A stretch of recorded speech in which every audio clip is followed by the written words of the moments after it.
آج کا ہمارا موضوع ہے ٹرانسلیشن۔ ٹرانسلیشن کا مطلب ہے کہ کوئی بھی عبارت کسی ایک زبان سے دوسری زبان میں منتقل کرنا۔ جس زبان سے ٹیکسٹ لیا جاتا ہے، جس کا ترجمہ کیا جاتا ہے، اس کو کہا جاتا ہے سورس لینگویج، یعنی وہ زبان جس سے آپ ترجمہ کرنا چاہتے ہیں۔ اور جس زبان میں ہم ترجمہ کرتے ہیں اس زبان کو کہا جاتا ہے سورس لینگویج۔ اگر ہم انگریزی سے سندھی یا اردو میں ترجمہ کرتے ہیں تو اس کا مطلب یہ ہے کہ انگریزی جو ہے ہماری سورس لینگویج ہے، اور سندھی یا اردو جس بھی زبان میں ہم کرنا چاہ رہے ہیں اس کا مطلب ہے کہ یہ جو زبان بنے گی وہ ٹارگیٹ لینگویج بنے گی۔ ترجمے کے لیے بعض چیزیں ویسے تو مختلف آرائے ہیں، مختلف جو بھی مکتبہ فکر کے لوگ ہیں وہ ہیں، لیکن کچھ چیزیں سب میں اہم ہیں۔ وہ یہ ہیں کہ ترجمہ جو عام فہم ہو، یعنی جو بات کہی گئی ہے اصل عبارت میں اس کو جو ہے ٹھیک سے دوسری زبان میں منتقل کر دیا گیا ہو۔ دوسری چیز جو اس میں اہم ہے وہ یہ کہ اس کے اندر وہ زبان کی خوبصورتی بھی برقرار ہو اور اس کے پڑھنے میں ایک سہولت موجود ہو، تو یہ ترجمے کے لیے ضروری ہے۔ یعنی اس کا مطلب یہ ہوا کہ ترجمے کا صحیح ہونا وہ جو ہے ان دو جو باتیں بتائی گئی ہیں ان سے مشروط ہے۔ ویسے ترجمے کے جو ہیں اس طرح سے کوئی 4 کے قریب قسمیں بنتی ہیں ایک مجموعی طور پر۔ مثلا پہلا یہ کہ لفظی ترجمہ، دوسرا جو ہوتا ہے وہ جس کو ہم کہتے ہیں با محاورہ ترجمہ، تیسرا جو کہتے ہیں جس کو کہتے ہیں خلاصہ، تلخیص، کنڈینس کرنا، اور چوتھا جو ہے وہ کہلاتا ہے آزاد ترجمہ۔ تو پہلے ہم بات کرتے ہیں لفظی ترجمے کی۔ ویسے ہر زبان میں جو بھی لفظ ہوتا ہے اس کا ایک اپنا ایک لسانی، ثقافتی اور تہذیبی پس منظر ہوتا ہے، اس پس منظر میں اس لفظ کی اپنی معنی ہوتی ہیں۔ اسی وجہ سے آپ کو زیادہ اندازہ ہوا ہوگا کہ کسی ایک زبان کا محاورہ دوسری زبان میں جو ہے آپ ایز اٹ از اسی طرح سے نہیں آپ منتقل کر سکتے۔ اسی طرح سے یہاں پر بھی یہی معاملہ ہے۔ مثال کے طور پر ہم اگر ایک مثال لیتے ہیں، مرزا غالب کا ایک شعر ہے، ایک مصرع ہے کہ تھی خبر گرم کہ اڑیں گے پرزے غالب کے،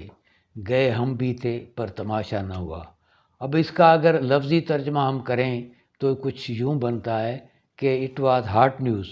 that the spare parts of Ghalib will fly, we also went there but the show was not held. آپ اس سے اندازہ کر سکتے ہیں کہ یہ لفظی معنوں میں تو ٹھیک ہے، ایک لفظ ترجمہ کیا گیا ہے، لیکن اس کی معنی اور مفہوم بالکل ہی تبدیل ہو گئے ہیں۔ اور ایک اور آپ اس کی مثال لے سکتے ہیں، اگر ہم بولیں کہ بھئی میرا سر چکر کھا رہا ہے، تو ہم اس کا ترجمہ اگر لفظی کریں گے تو یہ ہو جائے گا کہ my head is eating circle, تو یہ تو نہیں بنے گا۔ یا یہ کہ بھئی آج جو ہیں سڑکوں پر گولیاں چل رہی تھی، تو اس کا کیا یہ ترجمہ کریں گے کہ the bullets for walking in the streets, تو یہ لفظی ترجمہ ہو جاتا ہے، تو اس سے ظاہر ہے کہ کوئی اس کی معنی نہیں بنتی ہے۔ دوسری ترجمے کی جو قسم ہم بات کر رہے تھے وہ ہے ترجمے کو با محاورہ کرنا۔ با محاورہ ترجمے کا مطلب یہ کہ آپ اس زبان کے جو آپ کی سورس لینگویج ہے، جس سے آپ میٹر لینا چاہ رہے ہیں، اس سے آپ اٹھاتے ہیں اور اس کو کوشش کرتے ہیں کہ آپ کی زبان میں جس میں آپ ترجمہ کر رہے ہیں اس میں اس کے ہم پلہ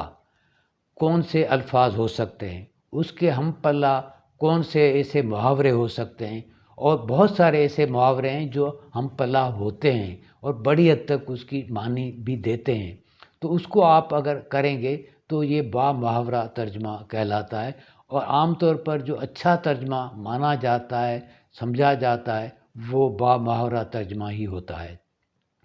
اس کی تیسری جو قسم ہے وہ ہے کہ اس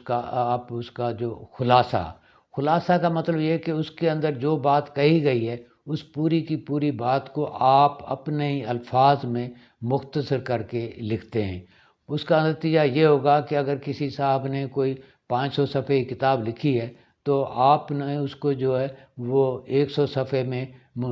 ڈال دیا ہے بڑا مختصر کر کے، اور اس کی آپ سمجھتے ہیں کہ اس کی معنی پوری طرح سے آ گئی ہے، تو وہ یہ تلخیص کہلاتی ہے۔ تلخیص ظاہر ہے کہ اصل ترجمے سے بہت ہٹ کر کے ہوتی ہے، اس میں بہت سارے الفاظ، بہت سارے اس میں جو دلائل ہوتے ہیں، بہت سارے حقائق ہیں، وہ اس میں چھوڑ دیے جاتے ہیں، بڑی بڑی چیزیں لے لی جاتی ہیں، اور ان کو صرف وہ جو جو ترجمہ کرنے والا ہے وہ اس کے پورے آئیڈیا کو، پورے مفہوم کو اپنی زبان میں ڈالتا ہے، اس وجہ سے اس کو ہم ایک تلخیص کہتے ہیں۔ لیکن تلخیص بھی ایک مانی ہوئی صنف کے طور پر، ایک مانے ہوئے ترجمے کے طور پر رائج ہے۔ تلخیص کا عموماً آپ اگر اس کے اردو میں ڈائجسٹ کبھی آتے تھے، ابھی تو پتہ نہیں آتے نہیں آتے، تو اس میں اس کا قسط وار کہانیاں چلتی تھی، لمبی چوڑی چلتی تھی۔ تو قسط وار کہانیوں میں جب وہ آپ نے اگر 6 قسطیں آ گئی، تو 7ویں قسط میں جب وہ ایک اپنے شمارے میں وہ چھاپ رہا ہے، تو اس سے پہلے 6 قسطوں کا وہ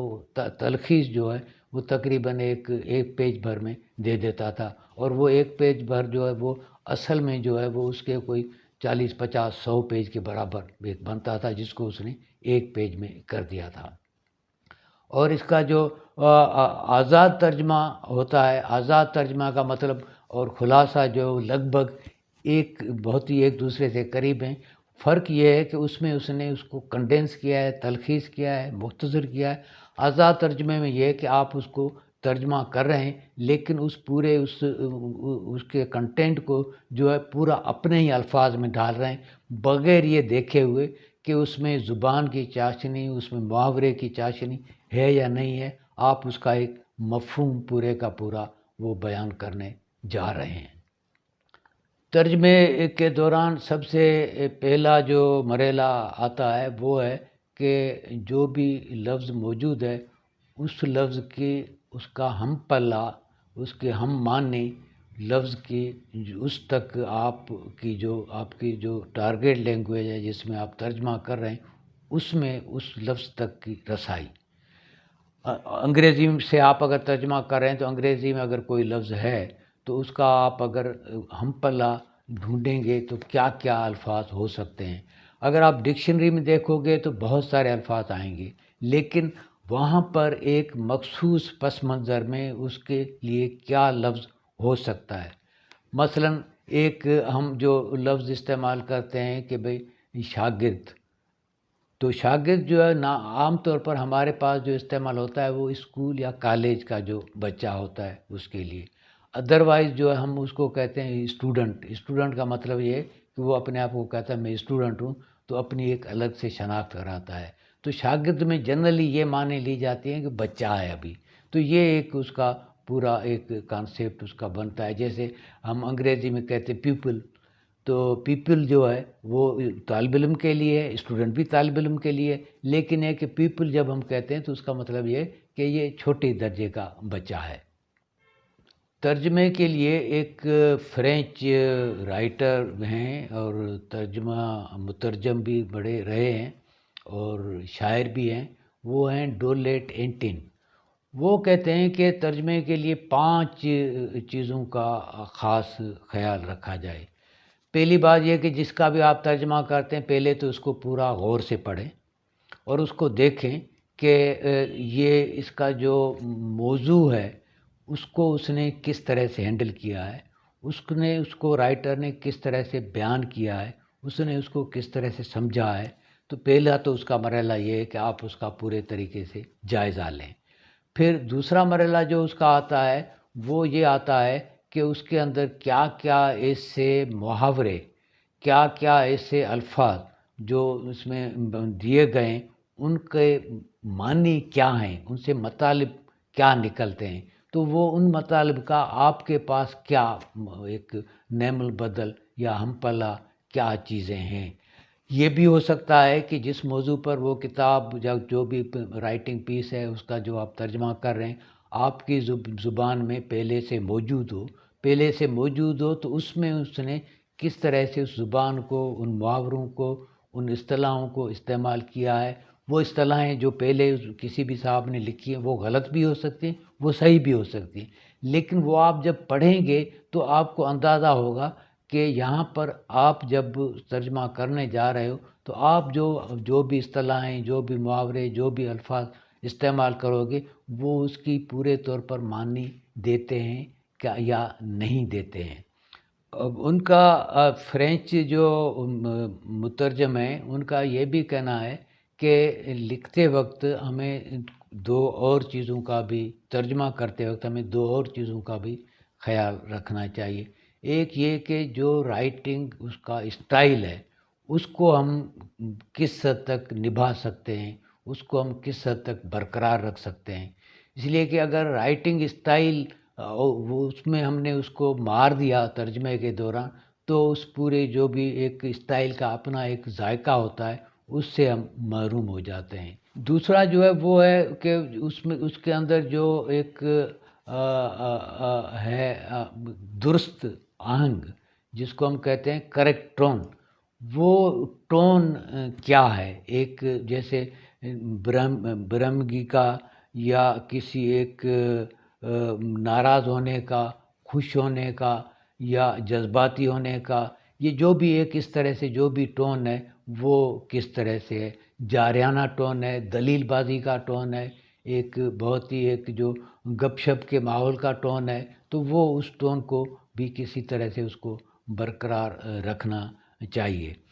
ترجمے میں بہت ساری چیزیں ہوتی ہیں کہ جب آپ ترجمہ کرتے ہیں تو ضروری نہیں ہے کہ وہ سب کے سب الفاظ آپ کے پاس موجود ہوں، آپ کی زبان میں جس میں آپ ترجمہ کر رہے ہو، آپ کی ٹارگیٹ لینگویج میں موجود ہوں۔ تو اس کے لیے کچھ چیزیں جو ہیں وہ جس کو کہتے ہیں مستعار لینا، ادھار لینا، وہ لی جاتی ہیں۔ مثلا لفظوں کے کمبینیشن بنائے جاتے ہیں۔ ہم اگر سندھی یا اردو میں کی بات کرتے ہیں تو اس میں ہم یہ کوشش کریں کہ اس ہماری زبان کے جو پرانے الفاظ ہیں ان میں سے کسی دو الفاظ کو جوڑ کر کے ہم کوئی چیز بنا سکتے ہیں۔ ایک تو یہ طریقہ ہے، اور اس سے ظاہر ہے کہ اس سے بھی زبان جو ہے وہ شاہکار ہوتی ہے۔ دوسرا یہ ہوتا ہے کہ آپ جو ہیں وہ کسی اور زبان سے، مثلا عربی، فارسی سے، یا ہم اگر سندھی میں کر رہے ہیں تو اردو سے، یا اگر اردو میں کر رہے ہیں تو سندھی سے اس کے الفاظ لے سکتے ہیں، ادھار لے سکتے ہیں۔ ہم کسی اور باہر کی زبان سے بھی ادھار لے سکتے ہیں۔ تو یہ بھی ایک معاملہ ادھار لینے کا جو ہے زبان کا چلتا ہے۔ اصل اس میں جو مقصد ہے وہ یہ کہ جو بات ہو اس کو جو ہے وہ اس کی مفہوم جو ہے وہ ٹھیک طرح سے اس ترجمے میں آ جائے۔ یہ ذہن میں رکھیے کہ جب آپ ترجمہ کرتے ہیں تو بہت ساری چیزوں کا جو ہے وہ جو عام رائج ہیں، جو الفاظ موجود ہیں پہلے سے، اس میں اس کا ترجمہ نہیں کرنا چاہیے۔ مثلا ہم اگر ٹیبل کا ترجمہ جو ہے کیا کریں گے، ہم اس کا جو موبائل کا ترجمہ ہم کیا کریں گے، موبائل فون کا ترجمہ کیا کریں گے، کمپیوٹر کا ترجمہ ہم اگر کرنا چاہیں تو کیا کریں گے۔ اب ایک زمانے میں بڑا ایک رواج چلا تھا کہ لفظوں کو جو ہے ایک نئے اپنی زبان میں ڈھالنے کا، تو اس میں بڑے مزیدار قسم کے الفاظ سامنے آئے۔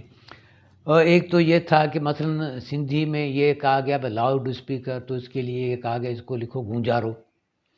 اور اسی طرح سے انڈیا میں جو ہندی زبان کو زیادہ انہوں نے جو ہے ہندی فائی کرنے کی جو کوشش کی تھی، تو اس کے لیے انہوں نے کہا کہ بھئی اس کو ہم کیا لکھیں، یہ جو